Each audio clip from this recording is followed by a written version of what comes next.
I built to make B2B SaaS for other people. When you start realizing that your life comprises so much more than like your function and output, start to crave liberal arts. Hey guys, I've been wanting to make a video for a really long time now, but I guess I've just been waiting for creativity to strike. I suppose that's just kind of the deal with vlogs nowadays, is that people will wait for like a really interesting day in their life to happen. Low-key, I've been wanting to make a vlog about this hackathon that I'm hosting, but it's really stressed me out just to think about like having to orchestrate all the shots. I kind of hate like going outside and like having my stupid little phone out. That's why I kind of wanted to make today's video, which is a lot more off the cuff. Today I just kind of wanted to talk about startups and like this like whole pressure to build that I've been feeling recently. This summer I was building a startup with one of my coworkers. It was called Enlist and it was an AI headhunting app, and we actually got super into it. I remember investing our first like $60 each to buy like the domain. We're like, oh my god, this is like the first time we're actually like putting money into something that's going to like build our future or whatever. This was the first time where I was actually building something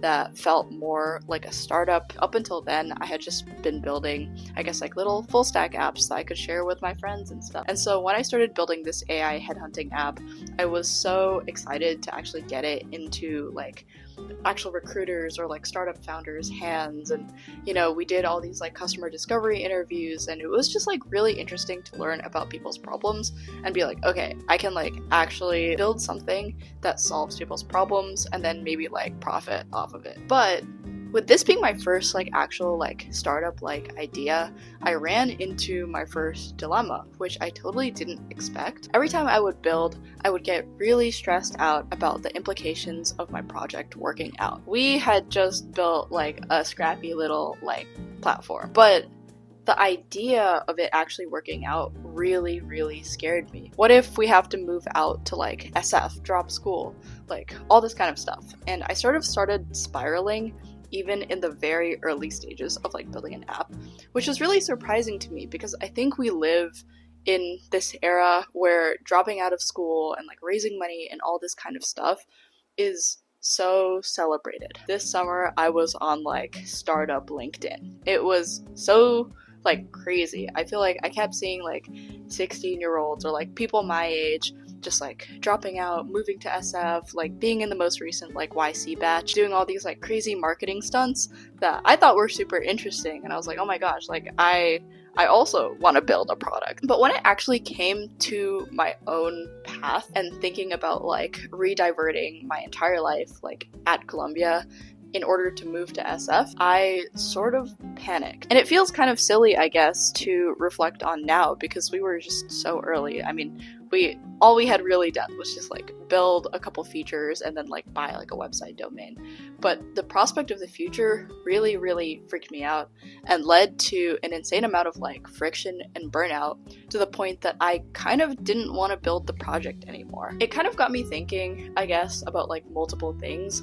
The first being the value of school. Why is it so easy for all of these Stanford undergrads or like Harvard undergrads to just like drop stuff that they'd been like working toward their entire lives just to go build this little project in like Silicon Valley? I guess like in my own life, I sort of got to appreciate everything that was non-technical and non-startup-y about my school environment. I mean, obviously, when you think of Columbia, you don't necessarily think about startups, although I'd say that that's changed nowadays thanks to startups like Cluely and stuff coming out of Columbia like recently. But I will say that I started to really cherish things that I had learned in class that were nothing to do with CS or tech or anything of like the ecosystem that was starting to just like look like the looming future in my life. I guess I started to think about my literature humanities class of all things and thinking about like all the texts that we'd read and how if, you know, I moved out to Silicon Valley, who the heck am I going to talk to about St. Augustine or whatever? And these were never things that I necessarily like cared very deeply about until I thought about actually losing them. And then it started to really just strike me that, oh my gosh, if I drop my entire education, I'm going to lose out on all these amazing conversations, and also conversations with people who are different than me. You see, like, I was working a tech job and I was constantly surrounded by tech and like startup bros, which is really awesome and interesting when you think about like innovation and, getting ideas for projects to build.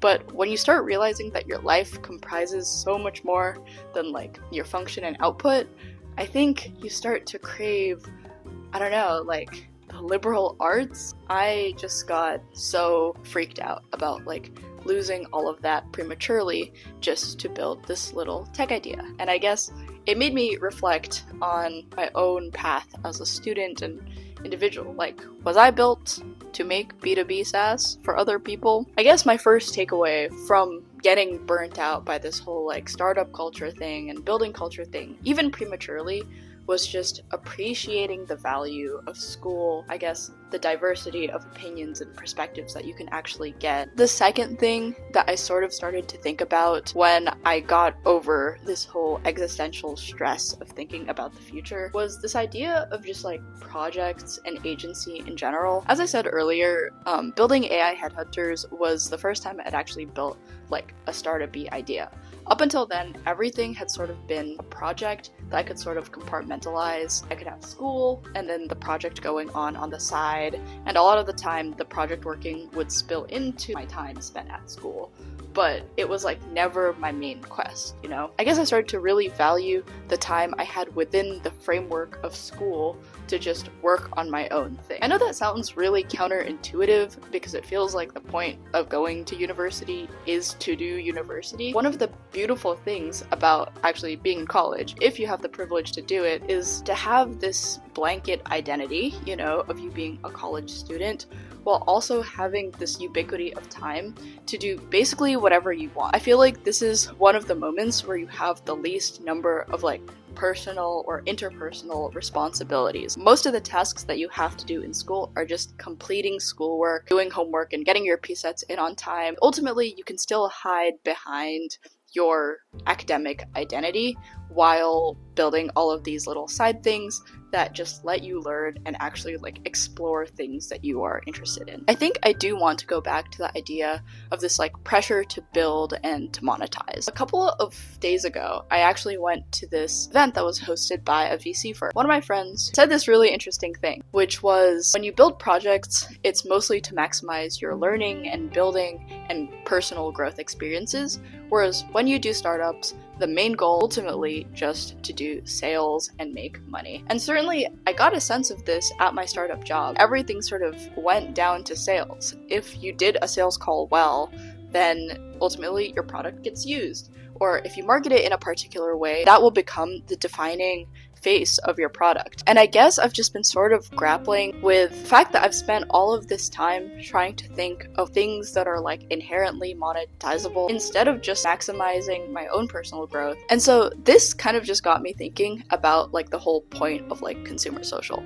I think if you talk to a lot of people who I guess are just like seasoned in startups, whatever that means, they'll just say that they're incredibly like bearish on the idea of consumer social. Surely when was the last time that like a consumer social app actually like worked out, right? I think I've gotten a newfound like appreciation for people who want to build consumer social in general, because I think the point is ultimately not to make money. I think we live in a society where everything comes down to like building wealth and like productivity equals wealth. I mean, I guess that's like where the phrase like time is money comes from, right? I feel like the point of consumer social is to build social networks and experiences and things that genuinely connect people. The whole point of like being creative is not to make money. When we look at a lot of creators' arcs, we tend to see that they kind of fall off when they have to sort of balance creative aspirations with the need to make money and make a living off of the creativity that they're able to produce.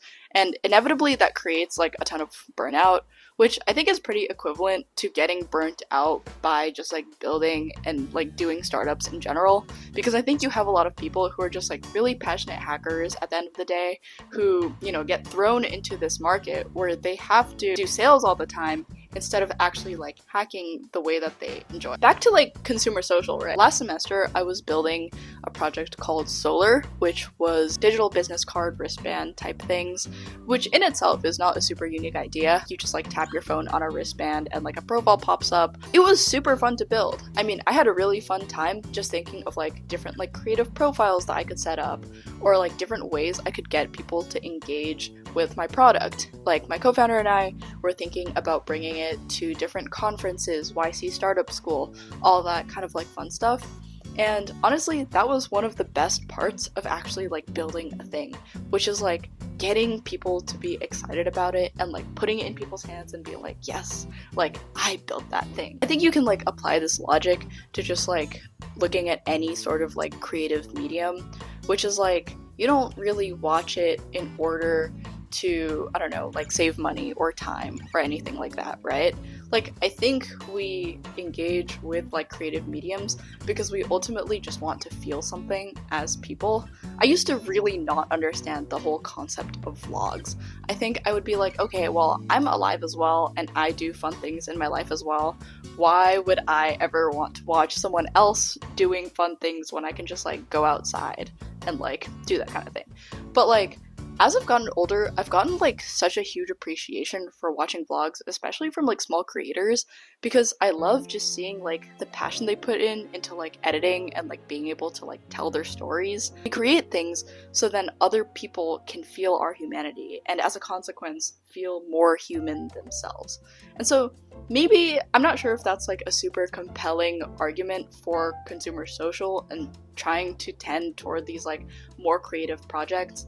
But that's sort of been a big mindset change in my life, because up until now, I've only been thinking about like, okay, how can I make like super efficient and like helpful B2B SaaS? I don't know, but I mean, catch me in like 3 years building B2B SaaS in like Silicon Valley, and you guys better friggin' buy my product. I've been yapping for a really long time, and honestly, I don't know how much of this I'm gonna cut out, but I guess we'll go to like final thoughts and key takeaways, consistent with the theme of this video, which is just like talking off the cuff. It's just like to build things and do things without taking them too seriously. While I have this freedom, this safety net of existing in college, I really just want to focus on building things for fun. That being said, I'm actively looking for people who are interested in like creative stuff and like co-founders and stuff. So if you know someone or you yourself are someone, then please reach out to me so that we can be friends and build stuff together. I promise it was not the purpose of this video to like recruit people to be my co-founder or like co-builder or whatever, but yeah, if you are one, then please reach out. Alright, thanks for listening to me yap. This is definitely like a new experience for me. I will not lie, it took a couple of takes to be comfortable to sort of just like talk to a camera, face myself, but I think this is really good, and if a lot of people find my thoughts interesting, then maybe I will continue to yap in front of a camera. Thank you guys for watching. Bye bye.